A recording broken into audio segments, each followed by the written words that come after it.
Prions.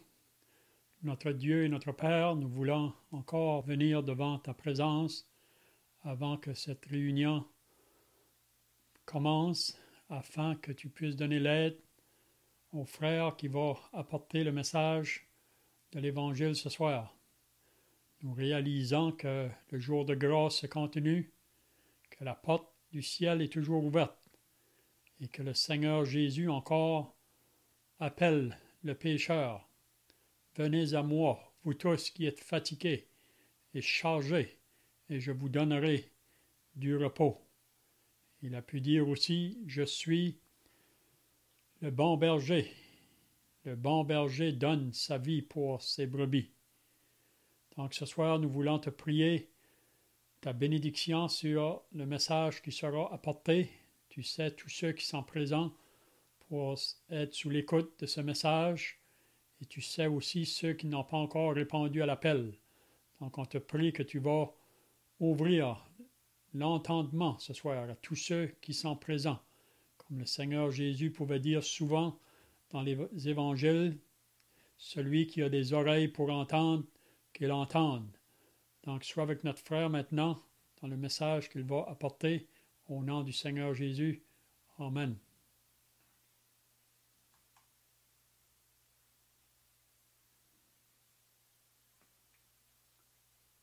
Je voudrais souhaiter la bienvenue à tous ceux qui sont avec nous ce soir pour l'écoute de l'Évangile, en espérant que ce message pourrait pénétrer votre esprit, votre âme, et porter du fruit pour la gloire de Dieu en acceptant le message. On pourrait faire une première lecture dans 1 Corinthiens, chapitre 1. Première épître à Corinthiens, chapitre 1, le verset 18.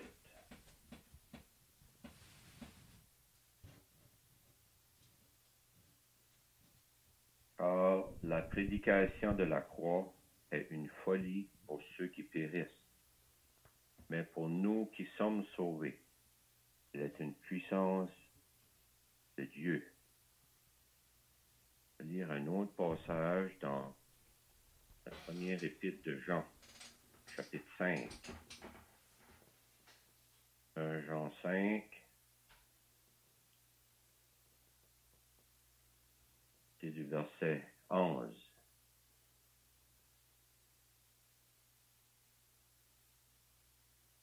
Et voici ce témoignage, c'est que Dieu nous a donné la vie éternelle, que cette vie est dans son Fils. Celui qui a le Fils a la vie. Celui qui n'a pas le Fils de Dieu n'a pas la vie.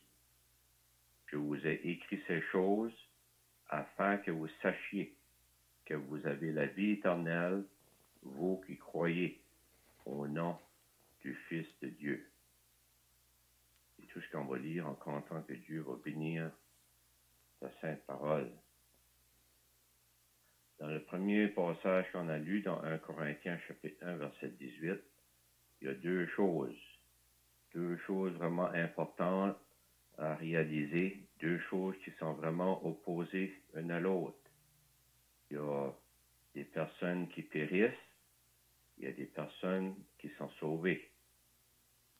Il y a des personnes qui prennent ce message comme une folie, et d'autres personnes qui prennent ce message comme une puissance de Dieu. Donc ce soir, en espérant que vous allez réaliser que vous périssez ou que vous soyez sauvés. Soit que vous prenez ce message pour une folie, ou soit que vous le prenez comme une puissance de Dieu. Premièrement, ça dit que la prédication de la croix. C'est quoi la prédication de la croix? La prédication de la croix, c'est l'annonce de la bonne parole de Dieu. C'est l'annonce de la parole. Prêcher. Annoncer le message. La prédication de la croix. La croix, toute personne, on a tous entendu parler à propos de la crucifixion du Seigneur Jésus. Près de 2000 ans passés. la croix, où le Seigneur a été attaché par les mains des hommes, des clous cruels dans ses mains et dans ses pieds, suspendus entre le ciel et la terre. Oui, les hommes l'ont cloué, mais c'était dans la volonté de Dieu. Même si les hommes ne le voulaient pas, du Seigneur Jésus, Dieu voulait punir son Fils pour tes péchés, punir le Fils à ta place.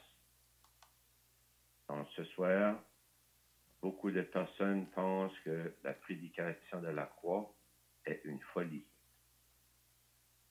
Être sauvé par un homme qui a été crucifié sur une croix. Une folie. Vous savez, si vous n'êtes pas sauvé, peut-être que vous pensez pas que vous pensez que c'est une folie, mais tant que vous n'êtes pas sauvé, vous n'avez pas réalisé votre besoin, ben vous êtes encore parmi ceux qui remet à plus tard ou qui le négligent. Pour Dieu, c'est une folie.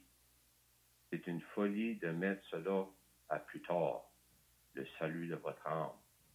C'est une folie de ne pas répondre à l'appel du Sauveur. La folie, ben, ça peut être par nos pensées. Peut-être qu'on sait mieux. Il y a une autre manière de pouvoir plaire à Dieu. Ça peut être en se moquant. Ça peut être en suivant les pensées du monde. Mais ces personnes pour qui la prédication de la croix est une folie, ils périssent. C'est-à-dire dans le passage, la prédication de la croix est une folie pour ceux qui périssent. C'est quoi périr? C'est avoir une fin violente. C'est avoir une fin malheureuse. C'est avoir une fin, c'est de tomber en ruine. Tous ceux que vous vous soutenez dessus aujourd'hui en pensant plaire à Dieu, que ce soit, peu importe si c'est par la religion ou par vos œuvres, ou le bien peut-être que vous pensez que vous faites plus de bien que de mal, la ruine. Au jour de la mort, ça va être une fin malheureuse, ruinée, violente, loin de Dieu, séparée pour l'éternité. Personne qui périt. Vous savez, périr, il faut réaliser qu'on a offensé Dieu. Il faut réaliser qu'on est perdu dans nos péchés. Il faut réaliser qu'on ne peut rien faire pour plaire à Dieu. Il faut seulement accepter ce que lui a pourvu, qu'on a lu dans 1 Jean 5, on va voir plus tard. Mais pour nous qui sommes sauvés, il y a des personnes qui peuvent dire à ce moment-là, quand il écrit cette lettre, qu'il était sauvé. Et moi-même et plusieurs d'autres peuvent dire que nous sommes sauvés. Je suis sauvé. Non pas parce qu'on est meilleur que d'autres, pas qu'on est meilleur que vous, mais on a cru à la prédication de la croix. L'unique sauveur, le Seigneur Jésus, crucifié, puni, frappé, humilié de Dieu à cause de mes péchés. La prédication, pour nous qui sommes sauvés, elle est une puissance de Dieu. Vous savez, être sauvé, c'est avoir nos péchés de pardonnés. C'est avoir la vie éternelle. C'est être sûr du ciel après ce court passage sur cette terre. C'est la nouvelle naissance, né de nouveau. Toutes c'est tout synonyme. Ça veut tous dire la même chose. puissance de Dieu, la puissance, c'est le pouvoir de faire quelque chose, oui, une force capable de grand effet, efficace. C'est seulement Dieu qui peut sauver. C'est seulement Dieu qui a cette puissance-là. Vous n'avez aucune puissance en vous-même. Donc ce soir, on espère que vous allez comprendre que vous ne pouvez pas être dans le milieu. Vous êtes parmi ceux qui périssent, s'en vont au jugement éternel, en enfer, à cause de vos péchés, à cause que la prédication de la croix est une folie pour vous. Ça n'a pas de sens. Ou que vous êtes sauvés. Il n'y a personne qui est entre les deux. Tout le monde sur la terre périt ou sont sauvés. Chaque être humain prend la prédication de la croix pour une folie ou la prédication de la croix de puissance de Dieu. Dans 1 Jean 5, là, nous avons vu, c'est bien clair, ça vient presque à la même chose. On a dit que celui qui a le Fils a la vie. Celui qui n'a pas le Fils de Dieu n'a pas la vie. Donc, il y a des personnes ici qui sont sauvées. Il y a des personnes qui ne sont pas sauvées. Le verset 11 nous dit, ce témoignage, c'est que Dieu nous a donné la vie éternelle. Présentement, il y a des personnes qui savent qu'ils sont sauvés. Donc, on a lu la puissance de Dieu pour nous qui sommes sauvés. La vie éternelle ici, c'est les personnes qui sont sauvées. Présentement, beaucoup de personnes vont nous dire, on ne peut pas savoir avant qu'on mourra. Les versets ici sont si clairs que si que la personne ne saisit pas, c'est parce qu'il pense qu'il sait mieux ou qu'il prend ça pour une folie. Dieu nous a donné la vie éternelle et que cette vie est dans son Fils. Et que cette vie est dans son Fils, son unique, le Seigneur Jésus, lui-même qui est venu sur cette terre, qui a fait de grands miracles, qui a démontré par sa puissance qu'il était le Fils de Dieu.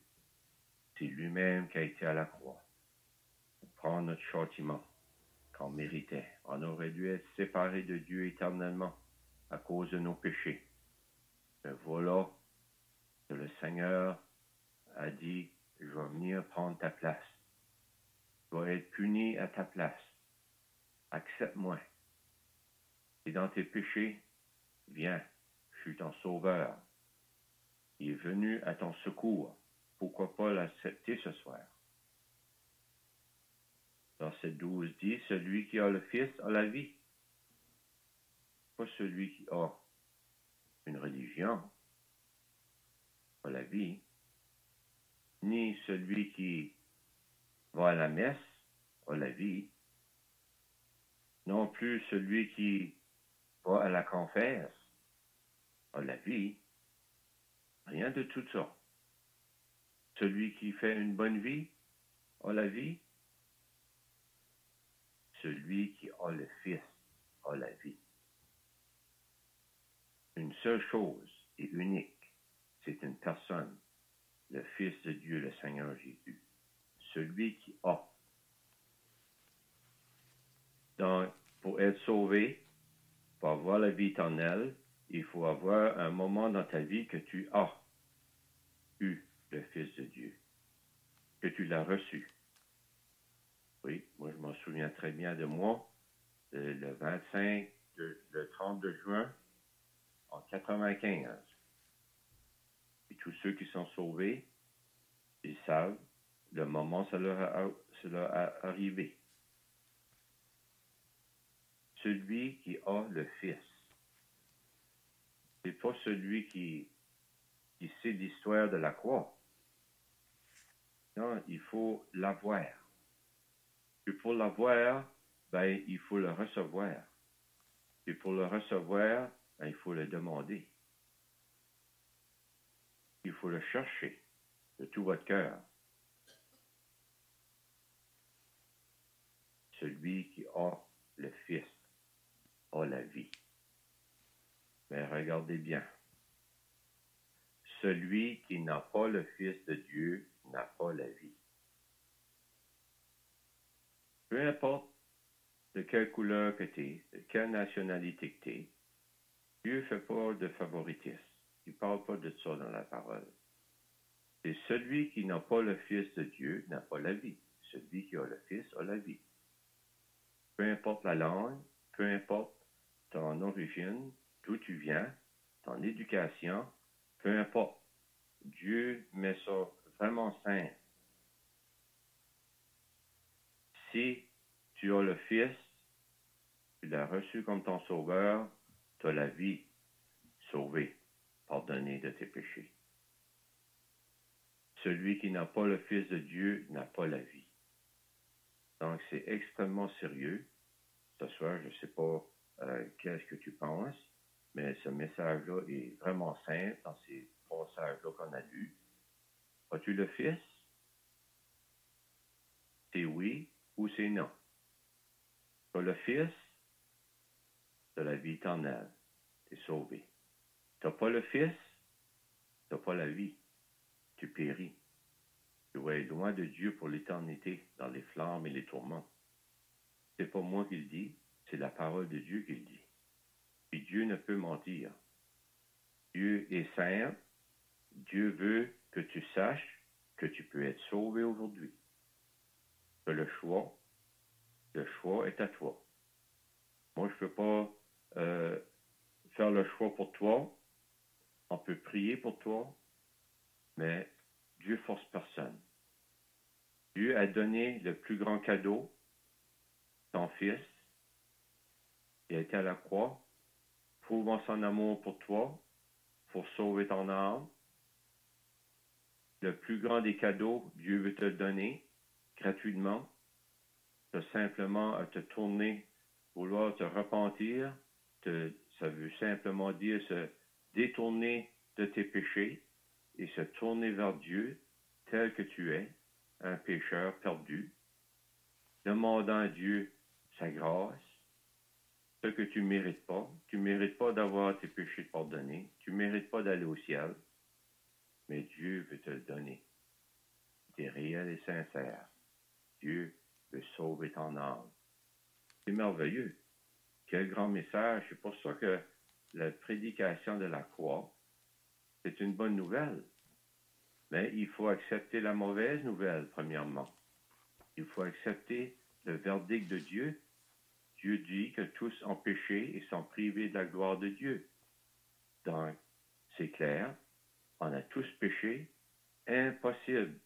Personne, on est tous privés d'aller dans la gloire de Dieu. Et Dieu a trouvé un moyen, ton Fils. Le verset 13 nous rassure encore plus. Je vous ai écrit ces choses afin que vous sachiez que vous avez la vie éternelle, vous qui croyez au nom du Fils de Dieu. C'est tellement simple qu'un jeune enfant peut comprendre ça. C'est pour ça que Dieu a caché ces choses aux sages et aux intelligents de ce monde. Mais il révèle ça même à celui qui devient comme un petit enfant. Pas de plus simple à comprendre. Je vous ai écrit ces choses afin que vous sachiez que vous avez la vie éternelle. Vous sachiez. Peut-être que le doute vient. Comment faire pour savoir? C'est écrit, afin que vous sachiez que vous avez la vie éternelle.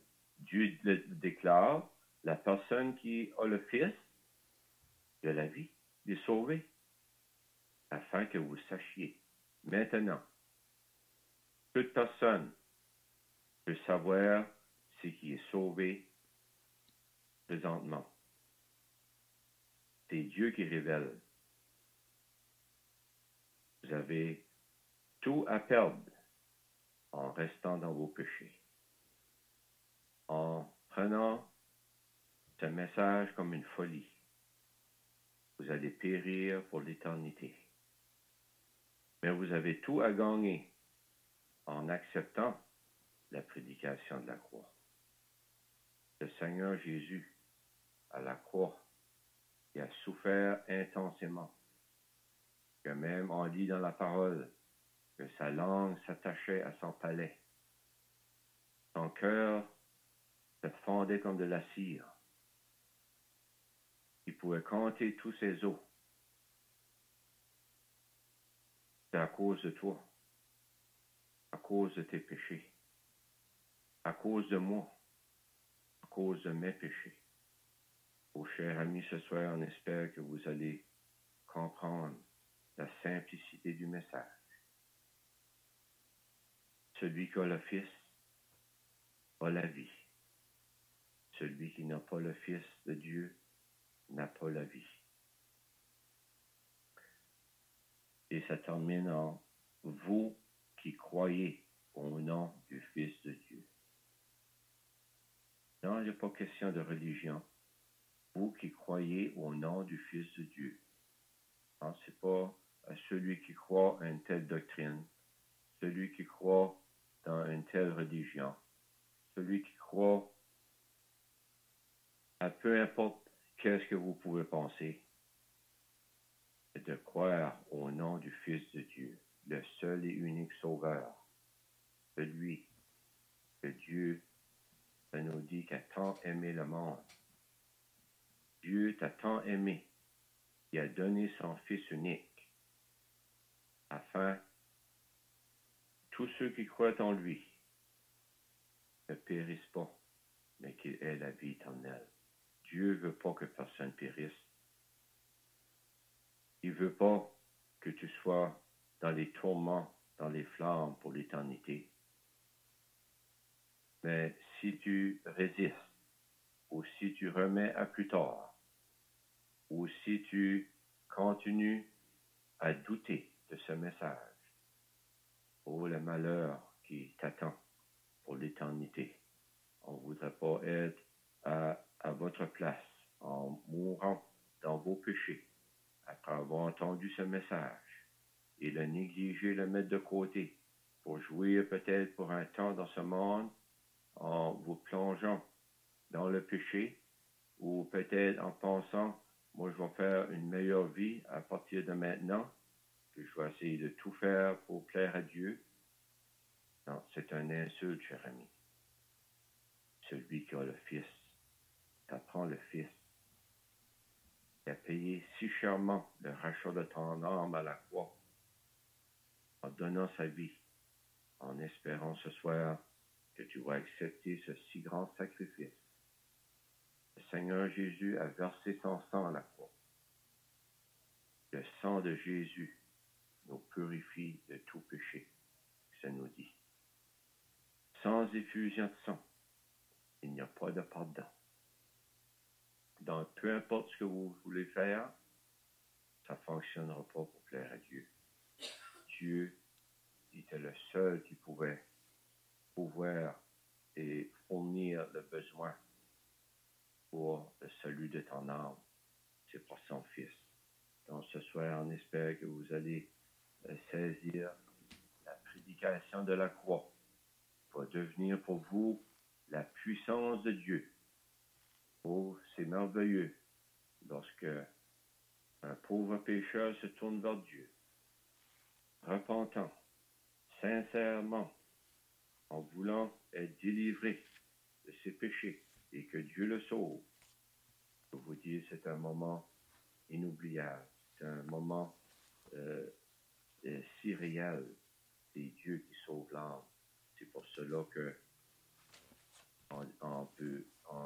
c'est écrit ces choses afin que vous sachiez que vous avez la vie éternelle. Oh oui, si tu veux savoir ce soir, va à Dieu, aide ta cause devant lui, et certainement le Fils, crucifié à la croix, sauvera ton âme pour l'éternité. On va prier Puis après, on pourra chanter une portion de cantique. Notre Dieu, notre Père, nous voulons te remercier pour ce message qui est si simple. Et comment les hommes le mélangent. Et quelque chose, oh Dieu, que toi, tu veux donner librement, mais qui a coûté un grand prix. La vie de ton Fils, ou la vie éternelle, ou comment, oh Dieu, nous sommes reconnaissants d'avoir aimé une race déchue comme nous, des pécheurs méritant seulement le jugement. Voilà que tu as frappé ton Fils, lui entre en jugement, à notre place, à la croix pour nos péchés. Ô Dieu, aie pitié de ceux qui sont à l'écoute ce soir, réveille leurs besoins, sauve leur âme, afin, ô Dieu, que ton Fils pourrait être glorifié encore dans le cœur d'un pauvre pécheur qui t'a sauvé ce soir. Nous te le demandons, au nom du Seigneur Jésus. Amen.